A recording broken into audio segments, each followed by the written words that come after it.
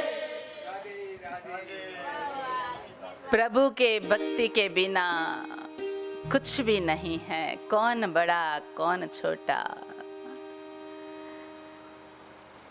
जिसके हृदय में प्रभु का आसन हो, जिसके हृदय में प्रभु का आसन हो और जिसके मन में प्रभु का शासन हो,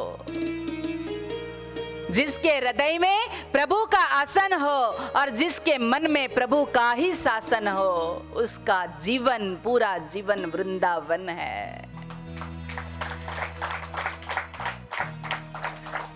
अगर भक्ति नहीं होगी तो वो ज्ञान मार्गी है, शैव मार्गी है या वैष्णव मार्गी है। अगर भक्ति रस नहीं होगा, भक्ति नहीं होगी तो उसको शक्ति प्राप्त नहीं होगी, और जब शक्ति नहीं होगी तो हमारा जीवन निरर्थक रहेगा। भक्ति के अभाव में अगर हम ज्ञान प्राप्त कर लिए, डॉक्टर बन गए, इंजीनियर बन गए, लेकिन जो मोटप की बड़प्पन की जो मटकी लेते, दिमाग पे जो मटकी लेके घूमते रहते हैं बड़प्पन की, मैं बड़ा, मैं कुछ हूं, आई एम द बेस्ट, मैं कुछ हूं, ये बड़प्पन की जो मटकियां लेके घूमते रहते हैं ना, वो मटकी फोड़ने की जरूरत है। भक्ति से वो मटकी फूटती है। हम सिर्फ मटकी फोड़ते हैं, कृष्ण भगवान की मक्खन निकलती खिलाते हैं, वो गलत नहीं है, लेकिन वो रूपक मात्र है। वो करने के साथ साथ हमने भी हमारे दिमाग में बहुत सारी ऐसी व्यर्थ चिंताओं की, व्यर्थ विवाद की, मिथ्या अहंकार की, दाहक अहंकार की इतनी सारी मटकियां अंदर भर रखी है। वो मटकी भक्ति से तोड़ने की जरूरत है, तब जाके जीवन सफल होगा। मेरे जैसा तो कोई वक्ता होगा ही नहीं, मेरे जैसा तो कोई क्रिकेटर होगा ही नहीं, मेरे जैसा तो कोई जीवन जीता ही नहीं होगा। और कोई कहता है कि मुझे तो अहंकार है ही नहीं, तो उसको अहंकार नहीं है, उसका भी तो अहंकार है, सूक्ष्म अहंकार, कि सबको अहंकार है लेकिन मुझे नहीं है, तो उसका भी अहंकार हो गया। तो सूक्ष्म रूप से अगर देखे शास्त्र को तो आहा, भागवत ग्रंथ भगवान ने क्या क्या कहा है।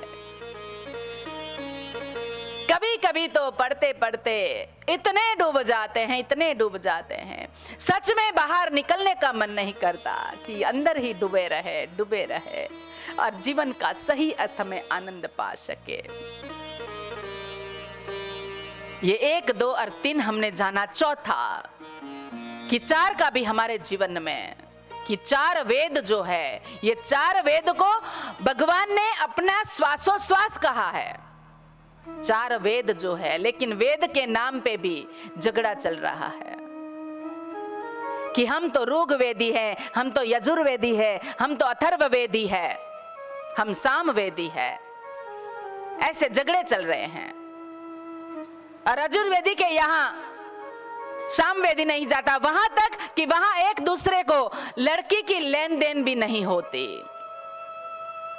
वैशंपायन ने जब व्यास विचार के साथ ये बात कि ये बहुत बड़ा वेद हो गया, तो उसको अगर 4 विभाग में सुमंतो, जैमिनी, ऐसे 4 लोगों को बुला के उसने ये बांटा कि उसको आप अलग अलग रूप से उसको कंडारने की कोशिश करो, क्योंकि ये बहुत बड़ा हो जाता है, सामान्य मानव के लिए ये ठीक नहीं रहेगा ज्ञान प्राप्त करने के लिए, तो आप उसको अच्छे से लिखो।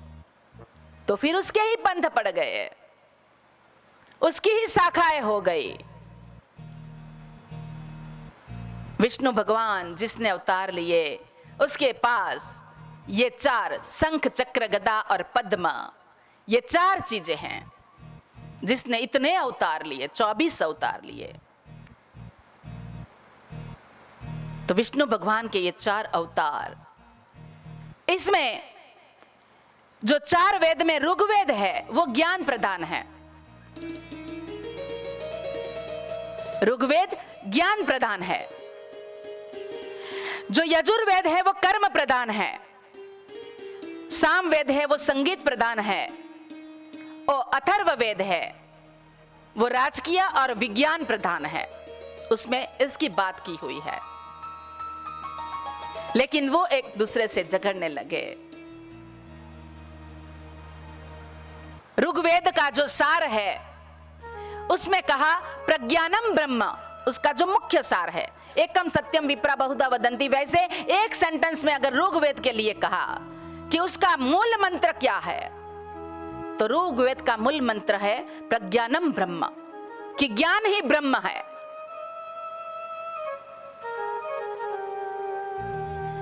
यजुर्वेद में लिखा है मूल मंत्र, यजुर्वेद को पूरा पढ़ ले तो उसका एक ही मर्म निकलता है, भले कितने ही पन्ने हो, लेकिन लास्ट जाके उसका चिंतन करके, उसका मनोमंथन करके, आत्ममंथन करके एक ही बात निकलती है, अहम ब्रह्मास्मि, कि मैं ब्रह्म हूं, मैं ब्रह्म बन सकता हूं। यह कहां लिखा है? यजुर्वेद में, कर्म प्रधान है कि मैं ब्रह्म हूं। तो बात तो एक ही है, प्रज्ञानम ब्रह्म हो या मैं ब्रह्म हूं। सामवेद में संगीत प्रधान है, उसमें अगर उसका सार देखा जाए तो तत्वमसि, कि वह तू ही है, तत्वमसि, कि वह तू ही है, जो तू दिख रहा है, पूरा जगत का जो कलाकारी दिख रही है वो तेरे अंदर ही, वह तू ही है। और अथर्ववेद में कहा अयमात्मा ब्रह्म, कि ये आत्मा ही ब्रह्म है। तो ये चार बातें एक ही हुई ना। कोई वक्ता कह रहा है, धनसुख भाई बोलेंगे तो बोलेंगे पानी बह रहा है, पीयूष भाई बोलेंगे तो बोले पानी पसार हो रहा है, निष्ठा बोलेगी तो बोले कि पानी चल रहा है। बात तो एक ही है, बात तो एक ही है ना बेन। पानी जा रहा है, पानी बह रहा है, पानी पसार हो रहा है, लेकिन शब्दों की मारामारी है, शब्दों की लड़ाई है।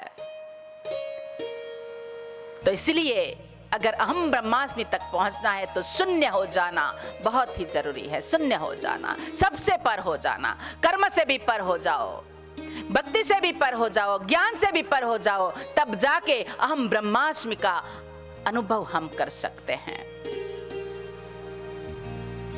फिर लड़ाई चल रही है, ब्राह्मण बड़ा, क्षत्रिय बड़ा, वैश्य बड़ा कि शूद्र बड़ा।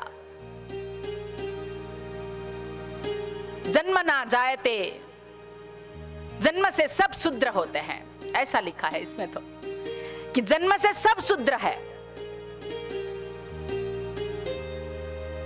संस्काराद द्विज उद्यते, कि संस्कार देने के बाद वो ब्राह्मण किया कहा जाता है। सिर्फ ब्राह्मण के घर में पैदा हुआ इससे वो ब्राह्मण नहीं बन जाता। वो भी कहानी आती है कि ब्राह्मण का बेटा, ये भागवत में ही ये कहानी लिख रखी है, अगर ब्राह्मणत्व उसके अंदर नहीं है, वो ही गोरख धंधा कर रहा है, वो ही अगर कुछ गलत कर रहा है तो वो ब्राह्मण नहीं है। लेकिन कर्म से ब्राह्मण हमारा यहाँ अनमोल महाराज है, बेटा है, वो यहाँ वनवासी क्षेत्र में जन्म लिया, लेकिन मंदिर मंदिर जाके पूजा करवाता है, मंदिर मंदिर जाके हनुमान चालीसा। हमारी बहन छोटी मेरी भगिनी, वो अयोध्या जाके ज्ञान प्राप्त करके आई और रामायण की कथा कह रही है। तो वो कहाँ जन्मी है वो महत्वपूर्ण नहीं है, लेकिन वो ब्राह्मणत्व काम कर रही है वो महत्वपूर्ण है। हमारे दिनेश भाई बैठे हैं, ये मुकेश भाई, दिनेश भाई, ये सब ये भी मंदिर की पूजा कर रहे हैं, हमारे वनवासी क्षेत्र के ये ब्राह्मण हैं। तो क्या ये उसने ब्राह्मण के घर में जन्म लिया? तो संस्कारात द्विज उच्यते, कि संस्कार से उसे ब्राह्मण कहा जाता है। तो विष्णु भगवान के हाथ में जो चतुर्भुज, विष्णु भगवान चतुर्भुज कहा गया है, शंख चक्र गदा पद्म, वो चार वर्ण को भी समझाते हैं कि 4 चीजें क्यों ली है विष्णु भगवान ने। तो 4 वर्ण को भी वो समझाते हैं, 4 आश्रमों को भी वो समझाते हैं, और 4 वर्ण व्यवस्था, 4 वेद और 4 आश्रम, 4 पुरुषार्थ, धर्म अर्थ काम मोक्ष, ये सबको ये समझाते हैं। लेकिन हम झगड़े में पड़े हैं। अरे दूसरी जगह ब्राह्मण क्षत्रिय वैश्य शूद्र नहीं, हर एक के अंदर, हर एक के शरीर में जो अंग जो काम कर रहा है, तो हर एक का मन, हर एक का सर ब्राह्मण होना चाहिए, हर एक की भुजा एक क्षत्रिय होनी चाहिए, क्योंकि ये क्षत्रिय का काम करे। हर एक का पेट वैश्य है, पेट के लिए ही सब काम करते हैं। अगर पेट को भूख नहीं दी होती तो शायद कोई काम नहीं करता, कोई व्यापार नहीं करता। तो हमारा पेट वैश्य है और हमारा पैर वो शूद्र है। कितनी बड़ी बात बताई है हमें, लेकिन वो बात हमें जाननी नहीं है। भगवत गीता ने ये वर्ण व्यवस्था, जो व्यवस्था के रूप में कि ब्राह्मण ज्ञान बांटेंगे, क्षत्रिय रक्षा करेंगे, वैश्य व्यापार करेंगे और शूद्र सफाई का काम करेंगे, ऐसी व्यवस्था के रूप में ये बांटा। इसमें कोई ऊंच नीच नहीं। तो गीता ने वर्ण व्यवस्था को मान्य किया है, वर्ण भेद को मान्य नहीं किया है। भागवत ने वर्ण भेद नहीं होना चाहिए। तो तब जाके ये 4 हमारा अच्छे से वो हम कर सकते हैं। और फिर कहा कि पंच वहां परमेश्वर, कि पंच परमेश्वर किसे कहते हैं। श्रीमद् आद्य शंकराचार्य ने सोचा कि वर्ण के नाम पे, आश्रम के नाम पे, वेद के नाम पे इतने लोग झगड़ा कर रहे हैं। अब 33,000 कोटि देवता ऐसे करके उसको भी शब्द अपभ्रंश करके 33 कोटि मतलब 33 प्रकार के हमारे जो भगवान हैं उसको ना मानते हुए सब व्यर्थ के झगड़े में पड़े हैं। तो इसीलिए उसने बहुत ही सोच समझ कर पंचायतन पूंजा दी। पंचायतन पूंजा, गणपति शिव हरि भास्कर अंबा पंचदेव पूजवा ये सर्वदा। तो गणपति बुद्धि का परिचायक है। गणपति की सेवा करनी, उसका मतलब बुद्धि बढ़ानी जीवन में आकर। शिव माने आत्मज्ञान का प्रतीक, कि आत्मज्ञान पाना है, यहां आके आत्मा के बारे में जानना है। अयम आत्मा ब्रह्म प्रज्ञानम ब्रह्म तत्वमसि, उसको जानना है। तो वो शिव है, गणपति शिव। हरि, हरि माने प्रेम। नाम हरि रख दिया हो लेकिन किसी के लिए प्रेम ही नहीं उपज रहा हो, सबके लिए राग द्वेष, तो क्या वो हरि है? तो वो गाड़ी, फिर कल ये गा रहे थे ना कि हरि तू मारू गाड़ू कहां ले जाए, एक बड़ा दाम खेचे ने, एक बड़ा दाम खेचे, फिर ऐसा हाल होता है। तो हरि माने प्रेम, कि जहां हम हैं वहां सब हमें प्रेम करे।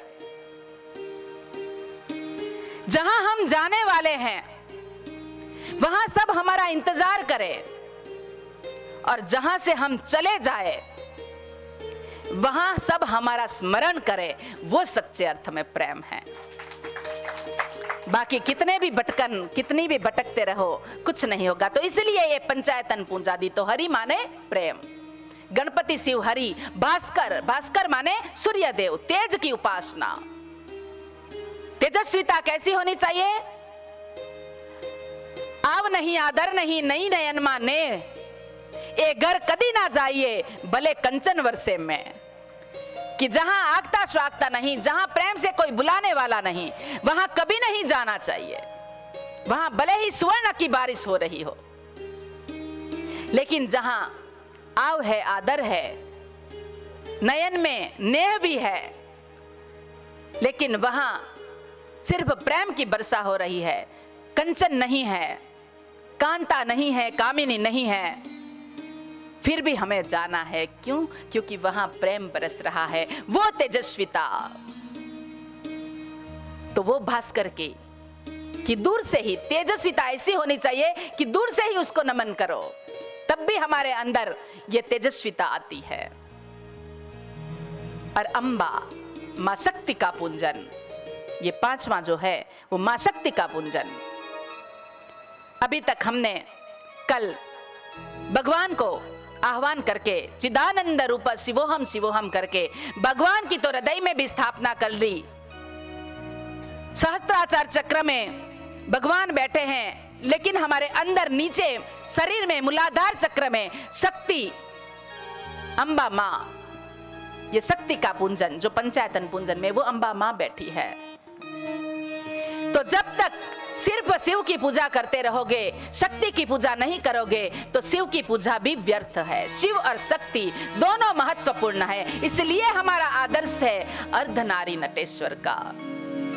तो ये पंचदेव की पूजा अर्चना करने के लिए हमारे की भीतर की शक्ति को जगाना है। मूलाधार चक्र में जो नीचे मां अंबा, मां काली, मां शक्ति बैठी है, महाशक्ति बैठी है, उसे जागृत करना है। और फिर वो शक्ति उद्वगमन करते हुए हृदय चक्र से लेके सहस्त्राचार चक्र में जहां शिव भगवान बैठे हैं, वहां शिव और शक्ति का हमारे अंदर जब मिलन होगा, तब हम पूर्ण रूप से हमारा जीवन सफल कर पाएंगे। तो आइए हमारे अंदर की भीतर की शक्ति को जागृत करते हैं। सब अपनी जगह पे खड़े हो जाएंगे और भीतर की शक्ति को जगाना है। अगर शिव की पूजा करते रहोगे और शक्ति का पूजन नहीं करोगे, तो ये शक्ति अशक्ति बन जाएगी, वो अधा पतन में जाएगी। उद्वगमन करना है। और जब श्लोक बोला जाए, तब दोनों हाथों को जोड़ते हुए एक दूसरे को प्रेशर करना है और एकदम जोर से, जब तक कंपन ना होए, शरीर में कंपन ना आए, तब तक ऐसे दबाना है। और नमस्तस्यै नमस्तस्यै ऐसे कहे तब ऐसे करना है। और जब श्लोक बोले तब ऊपर हाथ को ऐसे करना है ना, क्योंकि आह्वान करना है ना कि तू इस स्वरूप में मेरे पास आ। तब नमस्तस्यै नमस्तस्यै, तब दोनों हाथ को जोड़ना है। शक्ति का आह्वान करें, हमारे भीतर शक्ति विराजमान हो।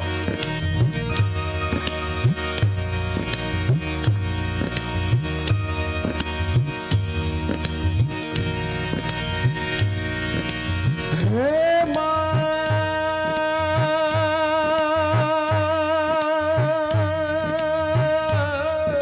दोनों हाथ आगे लेकर मां को आह्वान करो। हे मां,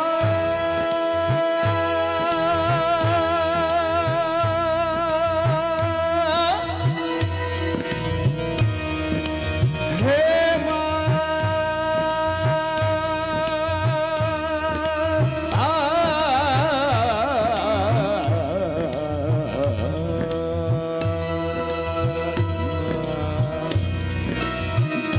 धिन्ना धाधिन्ना धाधिन्ना तक तक दिगन धात्रक धिन्ना धाधिन्ना धाधिन्ना तक तक दिगन। हे मां,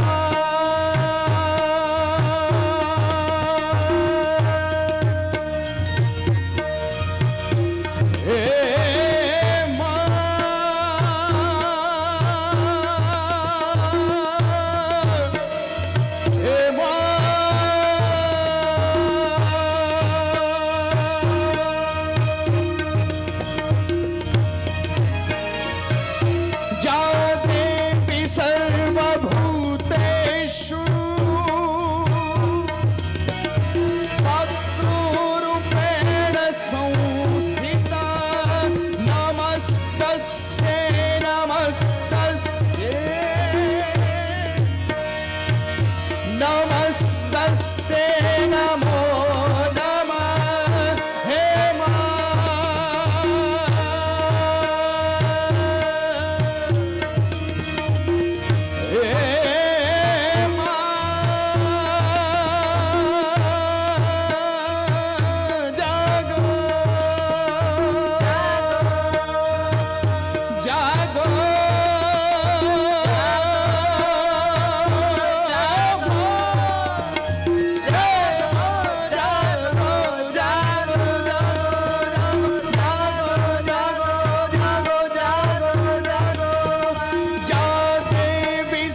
मां या देवी सर्वभूतेषु चैतन्यभिधीयते, कि चैतन्य स्वरूप में हमारे अंदर प्रवेश कर ले। हे मां, जाग जाओ। हे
शक्ति दे,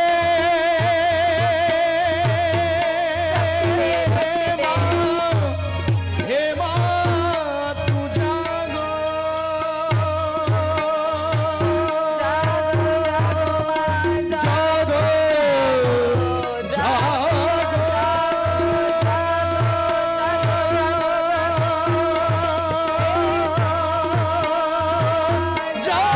जागो मां तू जागो, जागो जागो जागो जागो जागो जागो, या देवी सर्वभूतेषु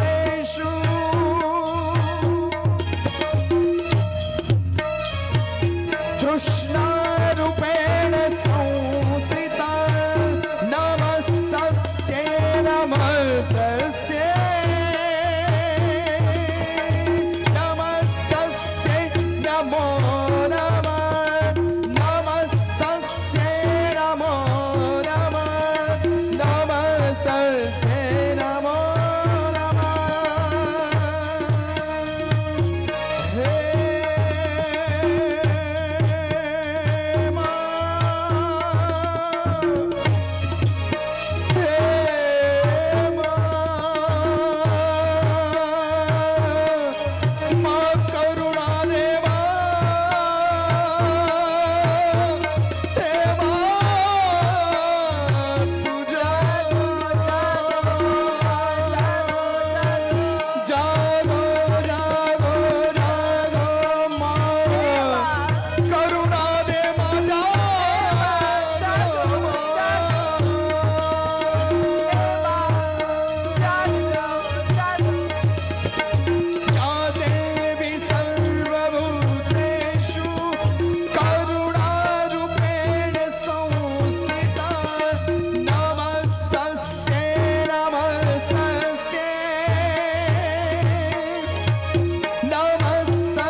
नमस्तस्यै नमस्तस्यै नमस्तस्यै नमो नमः नमस्तस्यै नमो नमः नमस्तस्यै नमो नमः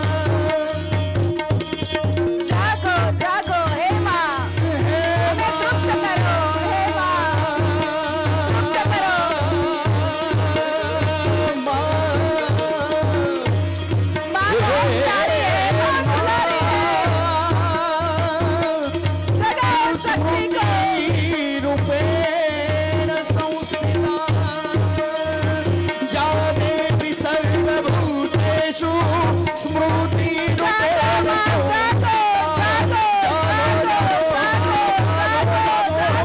नमस्तस्यै नमो नमः नमस्तस्यै नमो नमः नमस्तस्यै नमो नमः हे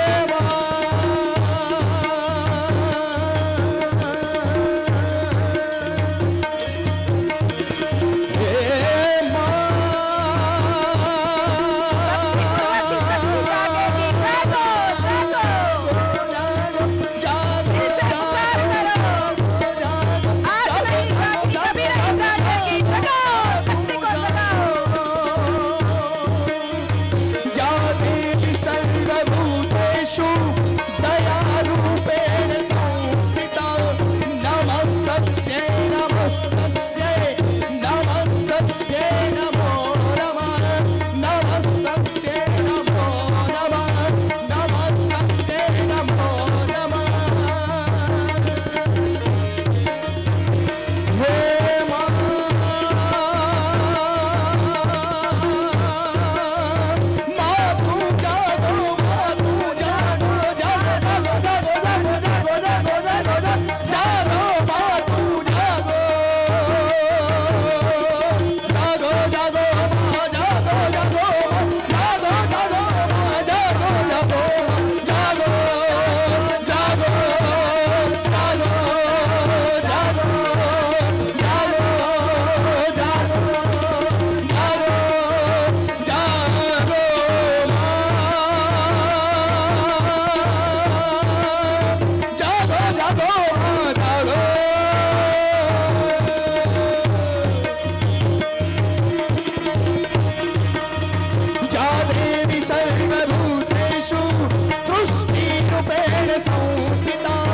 नमस्तस्यै नमस्तस्यै नमस्तस्यै नमो नमः नमस्तस्यै नमो नमः जागो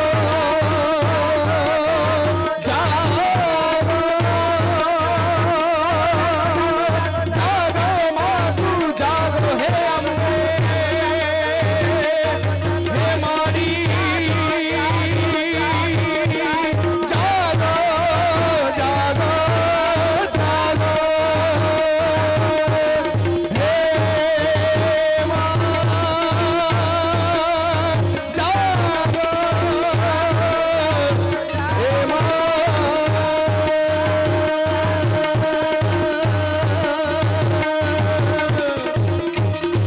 हे माँ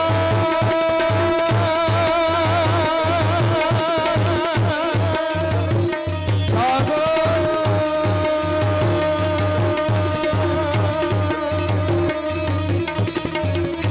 जागो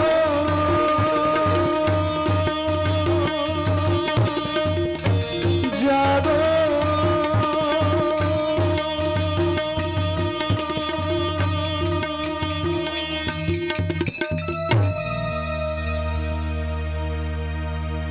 अपनी जगह पे बैठ जाएंगे, शांत हो जाए।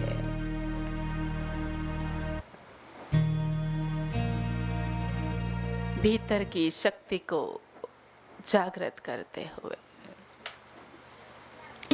जो जागी हुई शक्ति है वो शक्ति भक्ति से जागती है, लेकिन वो शक्ति संयम से संभलती है। नीचे शक्ति है, ऊपर शिव है,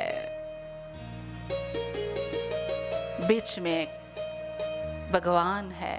सर्वस्य चाहम हृदि सन्निवेष्टो। जब तक वो शक्ति भावपूर्वक ऊपर जाते हुए हृदय से पसार होते हुए सहस्त्रार तक नहीं जाती, तब तक हमारी शक्ति, कोई उसे कहे दिव्य शक्ति, तेजस्वी शक्ति, कुंडलिनी शक्ति,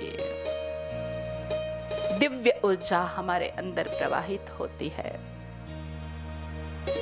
और वो ऊर्जा के माध्यम से जब दोनों का मिलाप होता है, तब हम हमारा जीवन सफल बना सकते हैं। लेकिन वो शक्ति तब जागृत होती है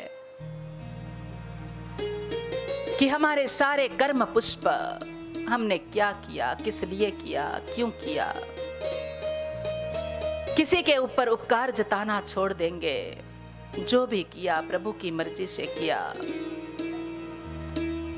उसकी मर्जी के बिना तो प्रकृति का एक पान भी नहीं हिल सकता। तो हम कौन होते हैं कुछ करने वाले? अहंकार की मटकी को फोड़े,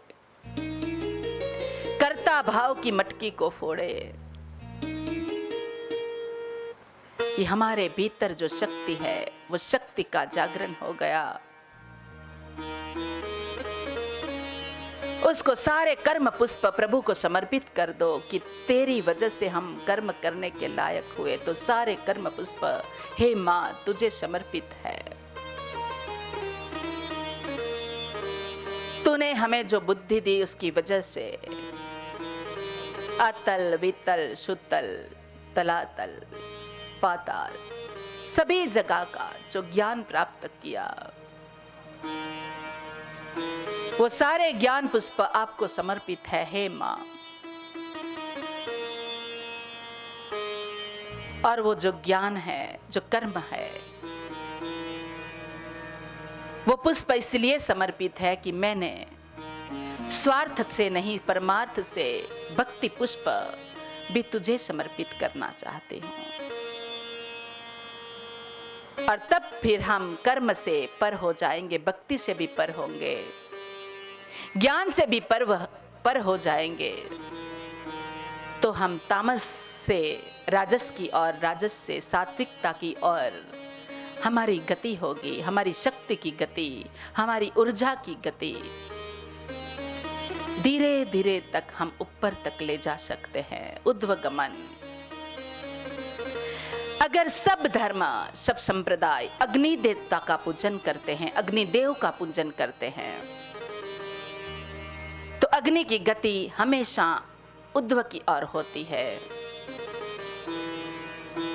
दिया भी जला के उल्टा करो, मोमबत्ती जला के उल्टी करो, मसाल जला के उल्टा करो, तो ज्योत जो है वो ऊपर की ओर ही होती है। तो मूल सत्य है कि ज्योत का उद्वगमन होना बहुत जरूरी है। तो हमारे नीचे मूलाधार चक्र में जो शक्ति पड़ी है सुषुप्त अवस्था में, वो शक्ति का हमने जागरण किया। और जागरण करके हमारे कर्म पुष्प, भक्ति पुष्प और ज्ञान पुष्प को हमने माता के चरणों में समर्पित कर दिया। तो अब हमारे मन में ये होता है,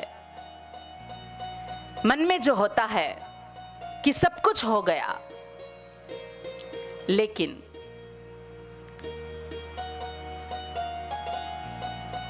पूरा 7 दिन से हम भागवत भगवान का श्रवण कर रहे हैं, भगवान का कीर्तन भी कर रहे हैं, विष्णु भगवान के अवतारों का भी गुण गा रहे हैं,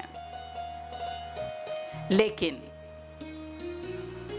जब तक यज्ञ हवन नहीं होगा तब तक सारे कार्य अधूरे हैं। बिना यज्ञ के कभी भी कोई भी कार्य संपन्न नहीं होता। बिना यज्ञ के कोई भी कार्य संपन्न नहीं होता। और ये अग्नि कसौटी में से सबको ही पार उतरना पड़ता है। ये सीता माता हो, राम हो, कोई भी देव पुरुष हो, सबको अग्नि कसौटी में से पार होना पड़ता है। दक्ष प्रजापति ने जो यज्ञ किया वो सही ढंग से ना हुआ, अहंकार की आहुति ना दी, तो शिव जी ने वो यज्ञ का विध्वंस किया। श्रुतेन शीलेन गुणेन कर्मणेन। मानव की परीक्षा ये 4 रूप से होती है, 4 रूप से होती है। वैसे ही सुवर्ण की परीक्षा जो होती है, सुवर्ण की जो परीक्षा होती है वो 4 रूप से होती है। निर्गसणेन, छेदन, तापन, ताड़ेन। कि जो मूल्यवान है जीवन में वो सुवर्ण की परीक्षा होती है। निर्गसेण, छेदन, तापन, ताड़ेन। कि घर्षण करके वो चेक करते हैं कि ये सोना है कि नहीं। छेदन करके उसको चेक करते हैं, उसको तपा के देखते हैं और उसको ऐसे टीप कर देखते हैं, तब जाके वो परीक्षा में पास होते हुए फिर कहते हैं कि ये सोना है और सही सोना है। वैसे ही मानव की परीक्षा होती है। श्रुतेन, शीलेन, गुणेन और कर्मेण। कि श्रवण, आपके अंदर श्रवण शक्ति कितनी है। श्रवण, शीलेन, शील, चरित्र कैसा है। तो दूध के जैसा धवल चरित्र, दही की जैसी मेड़वन सम बुद्धि, घी के जैसा स्नेहाल वर्तन, शहद के जैसे पुष्टिदायक जीवन और शर्करा के जैसी मधुरता वाणी में। तो वो सही अर्थ में हमने शील पूर्वक माता का आह्वान किया, ऐसे कहते हैं। तो ये चारों प्रकार से जैसी परीक्षा होती है, सीता माता को भी अग्नि परीक्षा देनी पड़ी। अग्नि कसौटी सबकी होती है, तो हमारा कार्य भी बिना अग्नि के संपन्न नहीं होगा, बिना यज्ञ के संपन्न नहीं होगा। लेकिन यज्ञ करने से पहले अहंकार की आहुति देना बहुत जरूरी है। एक घर में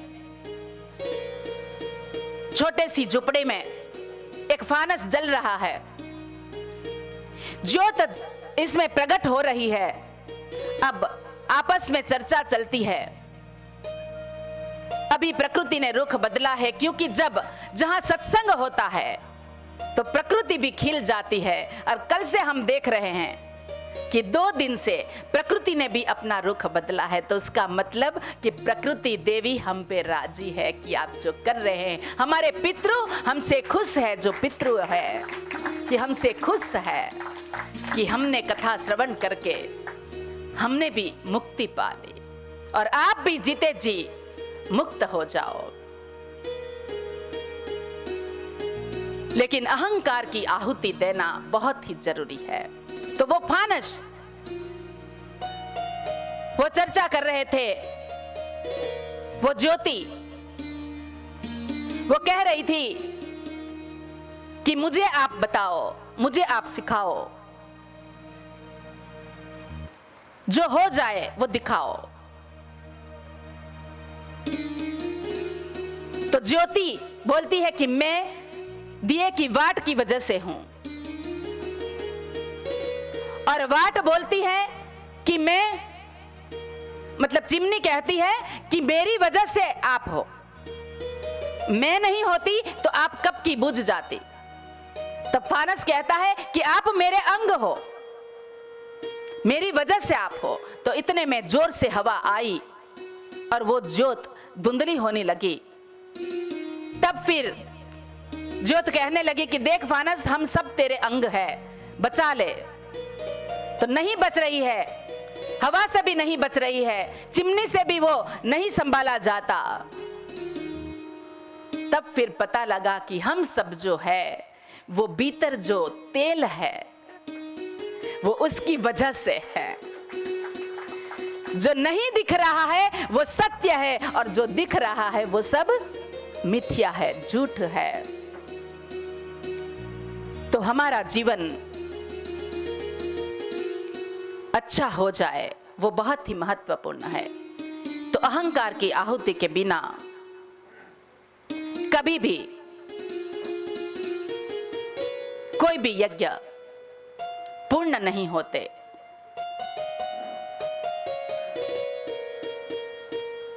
तो आइए बुला लो दीदी को। पर तब तक हमें भी यहाँ आज भागवत कथा का श्रवण तब हमारा सार्थक होगा कि हवन हम करेंगे, उसमें हमें सभी आहुति डालनी है, सबको आहुति डालनी है। शक्ति का आह्वान किया, शक्ति का अर्जन किया और वो शक्ति को हमने उद्वगमन किया और शिव और शक्ति का मिलन हुआ। तो शक्ति की आराधना करते हुए जब एक भजन शक्ति का होए तब तक आप बेलाबेन हवन कुंड की तैयारी करोगे। ओम ओम। सब कोई खड़े हो जाएंगे एक बार। बोलो सत्तर सिंह मात की, बोलो सत्तर सिंह मात की। नांदोरी गावानीचे डोंगरा